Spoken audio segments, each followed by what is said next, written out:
Welcome to Arnavi Pranjas kitchen. आज आपण कढी बनवणार आहोत। त्यासाठी लागणारं साहित्य आहे बघा, मी इथं शाईच्या दह्याचं हे ताक घेतलेलं आहे, लोणी काढून केलेलं ते ताक घेतलेलं आहे। इथं खोबरं घेतलेलं आहे, सुकं खोबऱ्याचे काप करून घेतलेलं आहे, लसूण घेतलेला आहे थोडा, कोथिंबीर, 1-2 मिरच्या घेतलेल्या आहेत, कढीपत्ता आणि बारीक चिरलेली कोथिंबीर घेतलेली आहे। फोडणीसाठी मोहरी, जिरे, हळद आहे, बेसन घेतलेलं 1-2 चमचे, चवीनुसार मीठ आणि तेल। आपण पहिल्यांदा कढीसाठी मसाला बनवून घेणार आहोत। इथे घेणार आहे आपण खोबरं घेणार आहे, खोबरं आणि थोडंसं जिरे घालूया याच्यामध्ये। मिक्सरला बारीक करून घेऊया। खोबरं आणि जिरे बारीक करून घेतले। आता आपण घालणार आहे लसूण आणि कोथिंबीर, हे पण आपण बारीक करून घेऊया। इथे बघा मी असा मसाला बारीक करून घेतलेला आहे, पाणी घातलेलं नाही मसाल्याला, मी असंच बारीक करून घेतलेला आहे।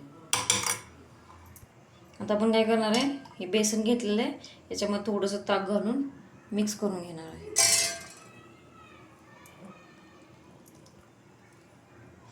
बेसन का घातले तर याच्यात कढी काय होते, मिळून येते बेसन घातल्यामुळे। आणि हे वेगळं मी घेतलेलं आहे आणि थोडंसे म्हणजे गुठळ्या हे होण्यासाठी मी वेगळं हे मिक्स करून घेणार आहे। आणि हेच आता मी परत याच्यामध्ये ओतून देणार आहे। आता आपण या पातेल्यामध्ये तेल घालून घेऊया।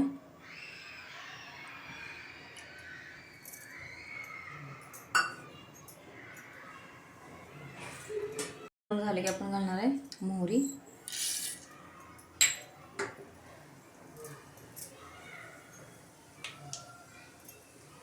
मोहरी चांगली तळतळून द्यायची,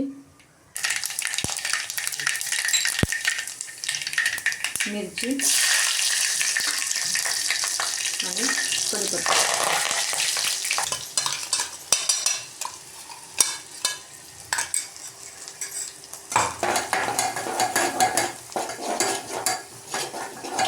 मसाला चांगला भाजून घ्यायचा आहे।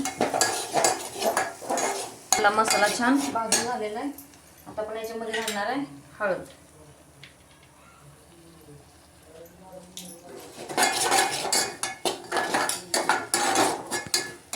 थोडी परतून घ्यायची।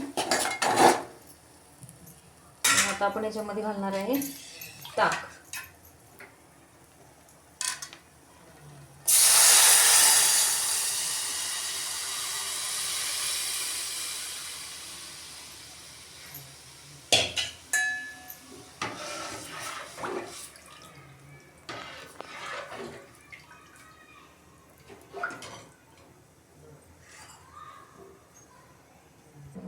ते मसाल्याचं भांडं पण आपण काय करणार आहे, धुवून घालणार आहे।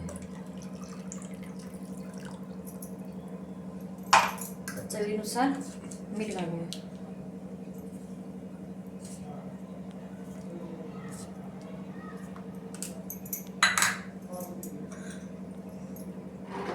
कढीला उकळी यायला लागली की गॅस कसा बारीक करायचा, आता फास्ट केलाय मी। उकळी यायला लागली की बारीक करायचा, कढी कशी फुटून द्यायची नाही।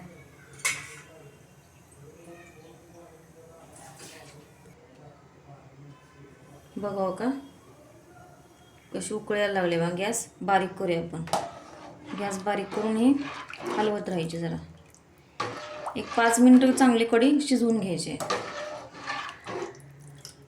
म्हणजे ताकाचा कसा वास येत नाही त्याला। तुम्हाला हवे असेल तर तुम्ही याच्यामध्ये साखर पण टाकू शकता। उकळी यायला लागली काय करायचं, कढी अशी हलवायची पळीने, म्हणजे कढी फुटणार नाही।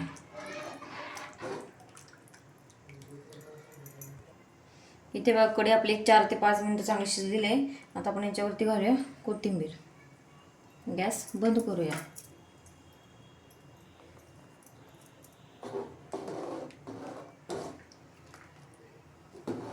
आता आपण ही कढी खायला घेऊया। तुम्ही कढी भातासोबत खाऊ शकता, याच्यामध्ये तुम्ही भजी पण घालून खाऊ शकता या कढीमध्ये। तेव्हा आपण कढी खायला घेऊया।